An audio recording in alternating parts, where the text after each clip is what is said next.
आज हमने पढ़ना है आइसोमर्स। हमने 9th क्लास में दो वर्ड्स पढ़े थे।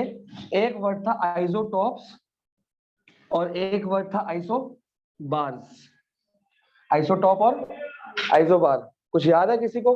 हमने पीरियोडिक टेबल के अंदर तो आइसोटॉप पढ़ी है, ठीक है ना। आइसोटॉप वो होता है जिनके सेम मास नंबर था,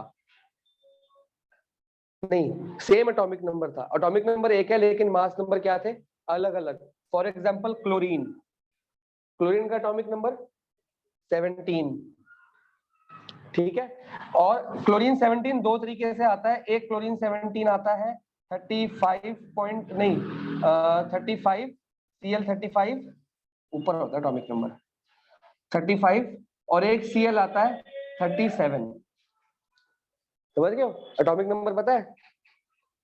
नहीं पता? फिर मेटल नॉन मेटल कैसे याद किए थे? नहीं पता? उसमें थोड़ा सा बताया था ना कि टोटल KLM शेल का टोटल करके जो एटॉमिक नंबर होता है, तो वो आपको एक वैलेंसी का टेबल दूंगा, याद करना है।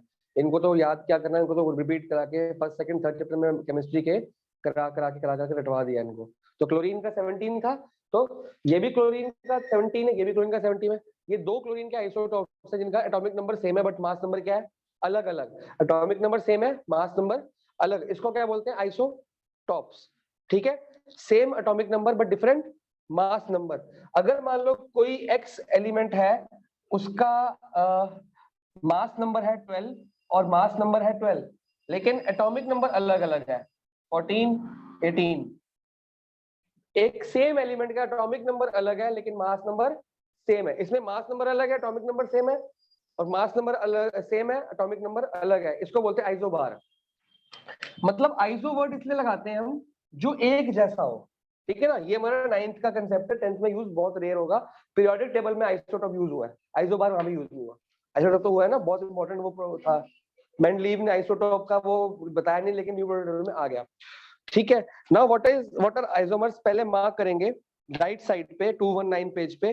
The organic compounds having same molecular formula but different structure are called, आगे भी मार्क करेंगे। In other words organic compounds having same molecular formula but different arrangements of carbon atoms in them are known as isomers. The normal butane has straight long chain whereas isobutane has branch chain structure. इतना mark करो पहले। अब आपकी copy में last time मैंने cyclic कराए थे और ब्रांच कराए थे, ठीक है। अब इस पे आते हैं। 1 2 3 4 5, 1 2 3 4 5, ठीक है। कुछ गिरा है क्या? ठीक है जी। सिंगल बॉन्ड चल रहा है। कितने एच चाहिए इसको? 3, 1 2 3, एक चाहिए, 1 2 2 चाहिए, और इसको 3 चाहिए, ठीक है। इसको भी 3 चाहिए। फॉर्मूला बताओ। C5 हो गए, H 3 3 6 7 8 9 10 11 12 12। नेमिंग बताओ, खुद बताओ नेम। कैसे सिखाया था? पहले मिथाइल, फिर 1 2 2 मिथाइल, बोलो 2 मिथाइल, क्या आगे? ब्यूटेन। 4 बच गए, मिथाइल तो हट गया। 1 2 3 4 सिंगल बॉन्ड ब्यूटेन। एक ही बच्चे को याद है क्या? बाकी पढ़ के नहीं आ रहे? इसने तो बुक खोलनी बंद कर दी करके, पक्की बात है ना। बुक खोलनी बंद कर दी करके। ये आता है कि नहीं आता? ठीक है। 2 1 2 सेकेंड पोजीशन, ये है मिथाइल CH3 है, डबल से एक ज्यादा, ठीक है। अब इसको पूरा करें, ये कितना आएगा? CH3 1 2 H2 H2 H2 formula C5 H निकालो 3 3 6 7 8 9 10 11 12। नाम बताओ इसका। पेंटेन। एक ही बच्चा बोल रहा है क्या? बाकी सो रहे हैं क्या? ब्रांच्ड है ना, ये ब्रांच्ड है, ये चेन्ड है। चेन में क्या चेक करते हो? सिंगल बॉन्ड तो एन, 5C तो पेंट, सिंपल सी कंसेप्ट है ना। पेंटेन, उसका नाम क्या है? अब अपनी आइसोमर की डेफिनेशन पढ़ो। द ऑर्गेनिक कंपाउंड, क्या ये दोनों ऑर्गेनिक कंपाउंड है? क्या ये दोनों ऑर्गेनिक कंपाउंड है कि नहीं? क्योंकि कार्बन कंपाउंड है। Having same molecular formula, check कर लो मॉलिक्यूलर फॉर्म सेम है कि नहीं, बोर्ड पे देखो फॉर्मूला सेम है C5H12 C5H12, लेकिन structure these two are known as isomers। इसको साइक्लिक के अंदर बनाऊं, है ना? बनेगा ही नहीं क्योंकि C5H10 आता है उसमें साइक्लिक का फॉर्मूला क्या है? डबल। हर C को 2 चाहिए थे।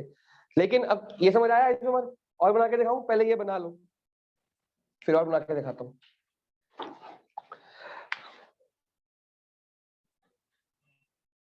आगे ध्यान देखो, अब और स्ट्रक्चर बना के दिखाता हूं मैं।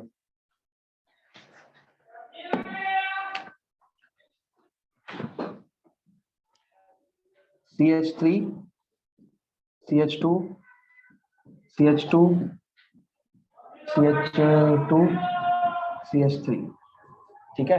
अच्छा एक काम करते हैं, इसको डबल बॉन्ड कर देते हैं। अब कितने H हो गए? या तो 3 होंगे या 2 होंगे या 2 होंगे, 1 2 3, या तो 1 H होगा और इस पे 2 H होंगे, ऐसे ही होगा ना? 1 2 3 हो गया तो 1 H चाहिए इसको, और इसमें 1 2 2 H चाहिए। क्लियर हो गया? ऐसे कर पाते हो ना फटाफट से? एग्जाम में स्ट्रक्चर आएगा तो ये मत बना के आना, स्ट्रक्चर पूरा बनाना ढंग से, ऐसे वाला है ना, वो बना के आना अगर बनाने को आएगा तो इसका फॉर्मूला बताओ। पहले formula C5H10 that is pentene. किसी को कोई डाउट? ठीक है। अब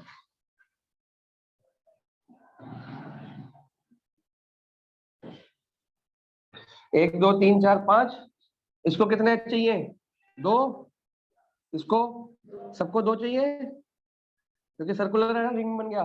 फॉर्मूला C5H10 सेम फॉर्मूला, लेकिन नाम क्या है? साइक्लिक पेंटेन, क्योंकि सिंगल बॉन्ड आ गया। अब organic compounds having same formula, molecular formula but different structure are called isomers। Clear हो गया? साइक्लिक का फॉर्मूला क्या था? CnH2n। साइक्लिक का फॉर्मूला सारे क्या थे? CnH2n डायरेक्ट फॉर्मूला था। और ये किसका फॉर्मूला है? और एल्कीन का, मतलब एल्कीन एंड साइक्लिक सारे आपस में क्या है? आइसोमर्स हो गए सारे के सारे। बाकी जो हम ब्रांच बनाएंगे, ब्रांच में पेंटेन में से मिथाइल निकाल दोगे तो ब्यूटेन बच जाएगा, ब्यूटेन में से मिथाइल निकाल दोगे तो प्रोपेन बच जाएगा। तो सेम फॉर्मूला पेंटेन का है, ब्यूटेन का भी रहेगा, फॉर्मूला तो सेम रहेगा बट स्ट्रक्चर अलग रहेगा। That is known as isomer. More than clear हो गया? याद रहेगा, भूलोगे तो नहीं। ये चैप्टर अभी तक किसी को मुश्किल लग रहा है? सबसे टफ चैप्टर है सिलेबस का, मैंने पहले ही बोल दिया था। अभी तक तो चल रहा है ना इजी? चलो बढ़िया है फिर तो। आगे पहले नोट कर लो फिर मार्क करेंगे।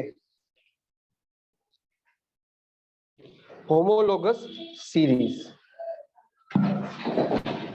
बहुत इजी और कुछ नया नहीं है आपके लिए, जो आपको पढ़ाया गया है ना वही है। ठीक है, पहले समझाता हूँ फिर बताता हूँ। देखो हमने अभी तक कितनी सीरीज मार्क करी? सबसे पहली सीरीज कौन सी लर्न की थी? एल्केन। फिर सेकंड सीरीज कौन सी लर्न की थी? और तीसरी?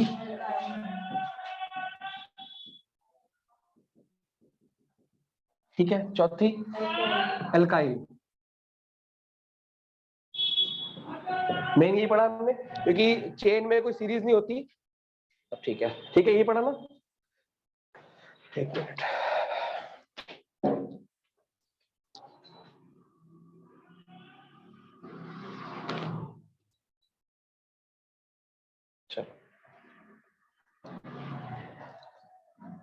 अब थोड़े से थे इसके फॉर्म नाम बताओ। CH4 C2H C3H8, डबल से 2 ज्यादा चलता है। CnH2n+2, याद है कि नहीं फॉर्मूले? C4 C5 CnH2n, ये डबल से 2 ज्यादा, डबल से 2, डबल से 1 ज्यादा। याद हो गया? C2H4 सी, इसका 1 नहीं लिखा क्योंकि 1 होता ही नहीं। C3H,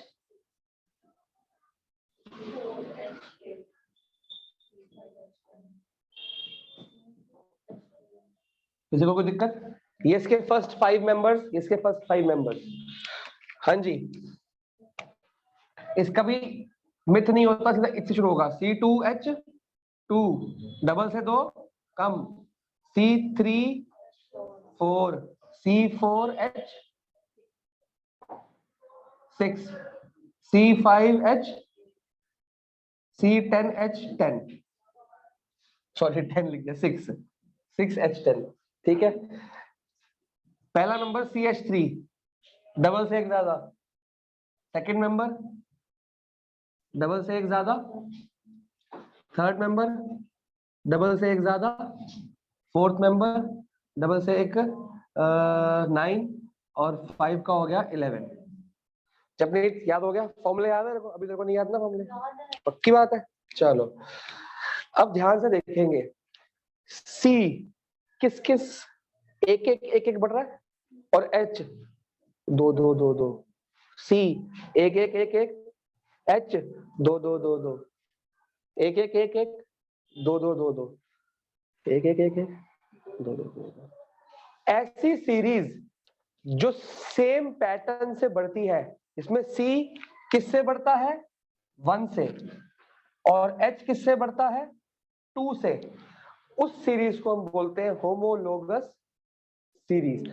आगे और भी हमें सीरीज पढ़नी है, हमने 4 पढ़ी है अभी, तो आगे और पढ़नी है, 5 और पढ़नी है, तो उसमें भी चेक करेंगे कौन सी होमोलोगस सीरीज होती हैं। वही सीरीज जो C सिंगल से और H उसके डबल से बढ़ रहा है। ये नहीं कि इसका डबल चाहिए, ये नहीं कह रहा मैं, ये इसका डबल तो ये नहीं सीरीज। मैं कह रहा हूँ सीरीज में जो मेंबर्स इंक्रीज हो रहे हैं, C1 से इंक्रीज हो रहा है और H2 से इंक्रीज हो रहा है, तो उसको हम बोलते हैं होमोलोगस सीरीज। अपनी बुक में page number 225। A homologous series is a group of organic compounds, मतलब carbon compounds having similar structure। इनका स्ट्रक्चर क्या होगा? इनका स्ट्रक्चर सिमिलर होता है कि नहीं होता? सब कुछ चेन है, कोई साइक्लिक नहीं, कोई ब्रांच नहीं, सब कुछ चेन है, स्ट्रक्चर सेम है, चेन। उसके बाद सिमिलर केमिकल प्रॉपर्टीज। अब सारी एल्केन्स की केमिकल प्रॉपर्टी क्या होती है? सेम। सारी एल्कीन की, हाँ एल्केन और एल्कीन की अलग अलग होंगी, लेकिन बात समझ आ रही है? एल्केन एल्कीन इनकी आपस में अलग अलग है, पर पूरा एक ग्रुप, इनकी आपस में तो अलग अलग होंगी, पर ये ग्रुप की तो पूरी एक जैसी होगी। सिमिलर केमिकल प्रॉपर्टीज इन विच सक्सेसिव मतलब अगला, एक के बाद, डिफर बाय CH2 ग्रुप, मतलब C1 से बढ़ेगा और H उस पूरे ग्रुप को, मतलब ऐसा नहीं मैं कह सकता सारा होमोलोगस एक ग्रुप है, ये अलग होमोलोगस सीरीज है, ये अलग होमोलोगस सीरीज है। होमोलोगस वर्ड का मतलब क्या होता है? एक जैसा, बिल्कुल घुला मिला, आइडेंटिकल, जिसमें कोई फर्क ना हो। तो इनमें कोई फर्क नहीं है, इनकी प्रॉपर्टीज भी सेम है, चेन बिल्कुल सेम बनेगी, सिर्फ ये बढ़ते जा रहे हैं, फैमिली की मेंबर्स बढ़ते जा रहे हैं, और सेम फॉर्मूले से इनका डीएनए सेम है। ये बात कह सकते हो आप कि इनका डीएनए सेम है। जब डीएनए सेम है तो आइडेंटिकल हो गए, होमोलोगस सीरीज हो गई। और एग्जांपल के लिए आपको ये है ही, ये सारा कुछ बुक में मार्क कर लो, कॉपी में लिखने की जरूरत नहीं। एग्जांपल आपको फोटो बनी हुई ग्रीन कलर की, वो मार्क कर लो। अब characteristics of homologous series important. Homologous series पे क्वेश्चन आता ही है, और जो बोर्ड ने आपको भेजी है ना सिलेबस, उसमें होमोलोगस सीरीज का अलग से मेंशन किया हुआ है कुछ भी नहीं, कोई मुश्किल चीज नहीं है, सिंपल हमने पढ़ा हुआ है। All the members of homologous series can be represented by a same general, सबका फॉर्मूला सेम है कि अलग अलग है? इसका CnH2n+2, CnH2n, CnH2n-2, CnH2n+1, same formula सबका। Any two adjacent homologous series differ by one carbon and 2 hydrogen, सिर्फ black lines mark करनी है। The difference in the molecular mass of any two adjacent homologous series is, मतलब इन किसी भी adjacent इन दोनों के बीच में कितने का फर्क होगा? 14 यूनिट्स का। अब बताता हूँ कैसे। मान लो ये CH4 है और ये है C2H6, इसमें कितने का फर्क है? CH2 का। ये नहीं हो सकता कि इसका और इसका फर्क CH2 का होगा, वो सक्सेसिव कह रहे हैं, मतलब कॉन्जिक्यूटिव, इसमें इसमें इसमें CH2 का फर्क है, ये तो एटम्स हो गए, ठीक है। और इनमें मास का चेक करते हैं, C का मास कितना होता है? नहीं याद, 12 सी का मास कितना है 12, तो 1 into 12, अगर 9th का याद है थोड़ा बहुत तो एक मॉलिक्यूल 12 से प्लस H का मास कितना होता है 2, 1 होता है, 1 होता है, मेरे साथ तो 1 होता है, चेक कर ले। C2 12 2 24, हाँ 1 होता है, तो H का मास 1 into 4, यही हुआ ना, 1 into 12 और 4 into 1, ये 12 इसका मास है C का और ये H का मास है, तो C 1 है तो 1, H 4 है तो 4, ये इसका मास इससे मल्टीप्लाई, H का मास H से मल्टीप्लाई, तो कितना आंसर आया 12 plus 4, अरे 12 plus 4 16 आ गया, 16 यूनिट्स। अच्छा इसका चेक करें, 2 into 12, 12 मास into 2, फिर 6 into 1, 12 2 24 plus 6 30। चलो अगले का चेक करें, C3H8, 3 into 12 plus 8 into 1, H का बेटा मास भी और एटम और एटॉमिक नंबर दोनों 1 होता है, 12 3 36, 36 plus 8 44, इनमें कितने का फर्क है 14 यूनिट्स, इनमें कितने का फर्क है, अगला भी चेक कर लेना 14 का, मतलब कि हर दो फॉर्मूला CH2 से फर्क में होगा और हर दो फॉर्मूला CH2 से है, लेकिन हर दो मास, इनका मास 14 यूनिट्स हमेशा फर्क करेगा। किसी का भी निकाल के देख लो, इसका मास बताओ, 12 2 24, 24 plus 4 है 28, आ जाओ 12 3 36, 36 plus 6 कितने का फर्क है 14 का फर्क है कि नहीं, किसी का भी चेक कर लो, यहाँ पे आ जाओ, इसका चेक कर लेते हैं, 12 4 48, 48 plus 6 54, 12 5 60, 60 plus 8 आ गया 14 का फर्क, हेंस प्रूव्ड। तो मतलब कि सारे के सारे एटॉमिक जो होमोलोगस सीरीज के वो ग्रुप्स में जो मेंबर्स हैं कंसेक्यूटिवली CH2 से फर्क करेंगे और 14 उससे फर्क पड़ेंगे।